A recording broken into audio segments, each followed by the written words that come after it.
Hello नमस्कार दोस्तों, स्वागत है आप लोगों का हमारे यूट्यूब चैनल सर्जिकल कैरियर में। दोस्तों आज हम लोग बात करने वाले हैं स्कॉर्पियन बाइट मतलब बिच्छू काट लेने पे हम लोगों को क्या करना चाहिए। अगर हम एक पैरामेडिकल स्टाफ हैं या फिर हम नर्सिंग स्टाफ हैं या फिर हम आईसीयू ड्यूटी करते हैं तो हमको बिच्छू के बारे में ज़रूर पता होना चाहिए कि बिच्छू काटने पे कौन कौन से लक्षण पाए जाते हैं और ट्रीटमेंट क्या देते हैं। दोस्तों सबसे पहले हम बात करें कि बिच्छू ज़्यादातर कहाँ पाए जाते हैं। सबसे पहले हम बात करेंगे दोस्तों कि बिच्छू शहर के अपेक्षा देहात के गाँव साइड में ज़्यादा पाए जाते हैं।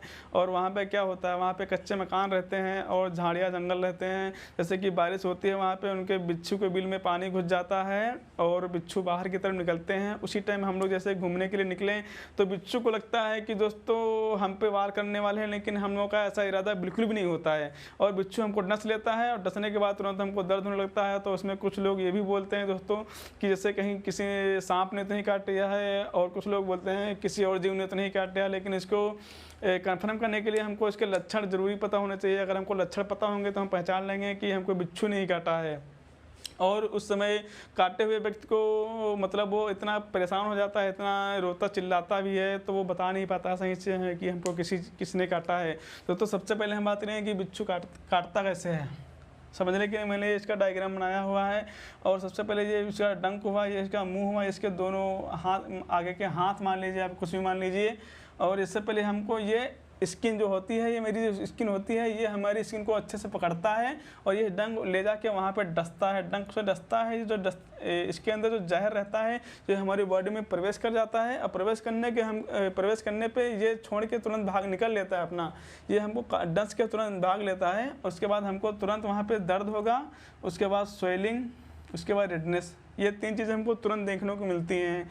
और ये सब कन्फर्म करने के लिए हमको इसके लक्षण पता होने चाहिए, क्योंकि उसमें बहुत से लोग बोलते हैं कि किसी सांप ने नहीं काट लिया। ये सब बहुत लोग बहुत ज़्यादा क्वेरी करते हैं। तो इनको हमको लक्षण 4 स्टेज में होते हैं। सबसे पहले हम लक्षण फर्स्ट स्टेज में लक्षण क्या होते हैं, स्वेलिंग, काटे हुए बॉडी पार्ट पे स्वेलिंग हो जाएगी और सीवरिंग पोन होगा, बहुत तेज़ी से दर्द होगा। सेकंड स्टेज में क्या है, स्वेटिंग, पसीना बहुत तेज़ी से आएगा और वोमिटिंग, उल्टी भी आएगी और डायरिया भी हो जाएगा। और थर्ड स्टेज में क्या है दोस्तों, हाई ब्लड प्रेशर, उसका बीपी भी बहुत तेज़ी से बढ़ेगा और पल्मोनरी एडिमा। और उसको कभी कभी होता क्या है कि लंग्स में सूजन भी आ जाती है। और स्टेज फोर्थ में क्या है, brain, liver, kidney function hampered, और इन सब चीज़ों का फंक्शन भी डिस्टर्ब हो जाता है। उसके बाद हम उसको क्या करेंगे, ट्रीटमेंट में क्या देंगे। सबसे पहले हमको जानकारी होनी चाहिए कि हमको क्या क्या ट्रीटमेंट देना है। सबसे पहले हमको पेशेंट को रिलीव करवाना है, पेशेंट को गाइडलाइंस करवाना है कि आप परेशान मत होइए, आपका जो बिच्छू ने काट लिया है ये सब सही हो जाएगा, परेशान मत हो। उसको मेंटली फिजिकली उसको वॉश करना चाहिए ताकि वो परेशान ना हो बिल्कुल भी। ट्रीटमेंट में हम क्या देंगे, सबसे पहले हम देंगे कि लिग्नोकेन हाइड्रोक्लोराइड इंजेक्शन। ये होता है, इसको हम बोलते हैं locks 2%। It is local anaesthetic drugs, यह एक लोकल एनेस्थेटिक ड्रग्स होती है। इसका यूज कैसे करते हैं, इसका यूज होता है ब्लॉक पेन रिसेप्टर, यह एक दर्द के जो रिसेप्टर होते हैं उनको ब्लॉक कर देता है, जिससे हमको दर्द का एहसास दोस्तों बिल्कुल भी नहीं होता है। इसका जो रूट होता है इनइफेक्टिव साइट IM, इसको हम कैसे देंगे, ये हम IM इंजेक्शन देंगे, इंट्रामस्कुलर देंगे। जैसे कि ये समझने के लिए मैंने थोड़ा कुछ बनाया है। जैसे कि ये मेरा हेड रहा, ये मेरा पैर रहा, ये मेरा पैर का पंजा रहा। अब बिच्छू हम लोग को ज़्यादातर काटते हैं पंजे में ही दोस्तों, इतने तक काट लेते हैं और कभी कभी हाथ में भी काट लेते हैं।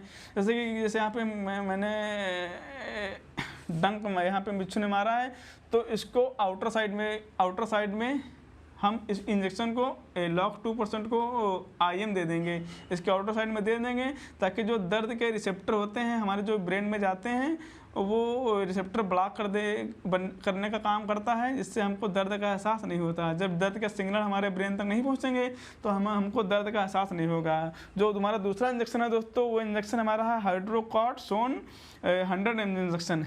इस इंजेक्शन का यूज़ क्या होता है दोस्तों, इस इंजेक्शन का होता है use pain, swelling, redness. Pain का मतलब दर्द, स्वेलिंग मतलब सूजन, रेडनेस का मतलब रेड।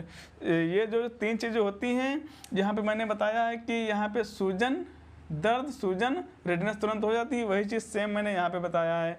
इस इंजेक्शन का काम यही है कि इन सब चीज़ों को ख़त्म कर देगा। और इसका रूट जो होता है हम IV देंगे। इस पर जो इंजेक्शन पे लिखा रहता है तो IV और IM लिखा रहता है, लेकिन हम इस इंजेक्शन को IV देने से बहुत ही बेस्ट रिस्पॉन्स मिलता है पेशेंट को।